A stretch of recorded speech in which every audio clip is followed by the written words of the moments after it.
সকালবেলা আমরা খেলতে যাওয়ার জন্য আপনার বিচের পাড়ে গেছিলাম। দেখেন বিচে গিয়ে আমরা এই যে অনেক সুন্দর একটা প্রাকৃতিক দৃশ্য আপনাদের থেকে দেখাচ্ছি। এটা আসলে অনেক ভালো লেগেছে। সকালবেলা আমরা সবাই খেলাধুলা করার পরে গোসল করছি, গোসল করে এবং ক্রিকেট খেলছিলাম। খাওয়া দাওয়া প্রচুর গরম ছিল, ঠান্ডায় খুবই ভালো লাগছে। তারপর এই যে আবার এটা ভিডিও করলাম আপনাদের জন্য, এই সৌন্দর্য উপভোগ করার জন্য। আপনারা দেখেন অনেক সুন্দর একটা দৃশ্য। দেখেন সাগরের, এখন বর্ষাকাল চলে আসতেছে তো সাগরে একটু ঢেউ থাকবে, প্রচুর ঢেউ আছে সাগর। দেখেন অনেক সুন্দর একটা দৃশ্য। সকালে গোসল করতে এই সময় কিন্তু পারফেক্ট গোসল করা যায়। আর এই সময় আমি ভিডিও করার সময় যে আমার ওই যে ওরা সবাই পানিতে ডুবাডুবি করতেছে এবং ডুবাডুবির এই যে পানিতে সবাই গোসল করে দেখেন কীভাবে গোসল করতেছে সবাই। ওই যে সবাই খেলাধুলা করে টায়ার্ড হয়ে গেছে, তো এখন এই জন্য এটা সবাই ওখানে পানির ভিতরে বসে আছে এবং আরেক জায়গায় কতগুলো হাঁটতেছে সবগুলো এই যে একসাথে। আর এখানে একটা ঝগড়া বাজছে, এক মহিলাকে ব্যাট সাউন্ড দিছিল পোলাপান কতগুলো আইসা, এর জন্য এখানে ঝগড়া বাজছিল। ওদের ঝগড়া দেখে আমি হাসি পাচ্ছিল আমার, কি করতেছে ওরা।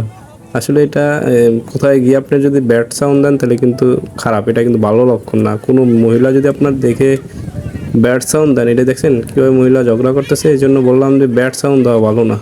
যারা আছেন কোথায় গিয়ে কোথায় কোনো ধরনের কাউকে ব্যাড সাউন্ড দিবেন না, এটা কিন্তু আসলে ভালো দিক না। আমরা যারা মুসলিম বা কোনো আছি তারা আসলে ব্যাড সাউন্ড দেওয়ার জন্য না, আমাদেরকে এটা মানায় না। কিন্তু আমরা আসলে যে আমি হাসি পাচ্ছি এখানে যে ওদের এই দৃশ্য দেখে যে ওরা ওই যে সবাই দেখে না ভিডিও ওই দেখে না চিল্লাচিল্লি করতেছে, তো ওই প্লাবানগুলো ওদেরকে উঠে নিয়ে গেছে। না মহিলা স্থানীয় যেত মায়েরও দিত, সেই আকারে মায়ের দিত ওদেরকে। ভাগ্য ভালো যে ওদের এরকম প্রবলেম হয় নাই, সবাই চলে গেছে। এবং আমি সেটা দেন না যে ঝাউবন গাছ দেখা যায়, আমি দাঁড়িয়ে ভিডিও করতেছিলাম। আর আমাকে ওই ম্যাডামও বলছে যে কেন ভিডিও, আমি ওর অনেক বললাম আপু আমি ভিডিও করতেছি না, ভিডিও কিন্তু আপনাদেরকে ভিডিও করবো না আমি।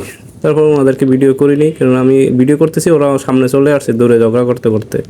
তারপর আমি ওনাদের স্পিচগুলো যেগুলো আছে এগুলো কেটে দিয়েছি, সামনে যেগুলো পড়ছে। এবং দেখেন প্রচুর রোদ, এমন রোদ পড়তেছে মানে খেলছি যে বাইট প্রচুর টায়ার্ড হয়ে গেছি। টায়ার্ড হওয়ার কারণে কিন্তু মানে বেশিক্ষণ খেলতে পারিনি। আমরা 9টা বাজলেই চলে আসি এবং আইসা ঢেউ দেখতেছি, ঢেউর এখানে কতক্ষণ বসেছিলাম, ঢেউ হাঁটতেছিলাম পানিতে, ঢেউ আসতেছে খুব ভালো লাগতেছে, ঠান্ডা হিমেল বাতাস বইছে এখানে। ওই পোলাপানে সবাই গোসল করতে দেন, ওই যে গোসল দৌড়দৌড়ি করতেছে, খুবই ভালো লাগছে। কিন্তু ওদের এই দুষ্টামি দেখে আমারও আনন্দ লাগছিল। আমি কতক্ষণ পানিতে ডুবাডুবি করলাম, করে চলে আসছি। এবং এই যে যারা কি আবার কত না এসে ওরা ওদেরকে বল মারলাম, বল খেলেছে, বল কত মারার শেষ করার পরে আমরা চলো জায়গা। তারপর চলে আসার জন্য রেডি হয়েছে, ও যে ওদেরকে ও খেলতেছে, ও আর পানিতে নামে না, কেস পড়ে গেছে তো খেলতে, ওই জন্য আমরা স্যান্ডেল পরে যাওয়াতে আর পানিতে নামছি। ওই যে ও খেলতেছে, মানে অনেক মজা হয়েছে। অনেক দিন পরে বা এই 1 মাস পরে আবার খেলতে গেছি। প্রতি শুক্রবার ইনশাল্লাহ আবারও যাব, আপনাদের আবারও সেই জায়গায় নিয়ে যাব, খেলার ভিডিও করব। ভালো থাকবেন, আল্লাহ হাফেজ।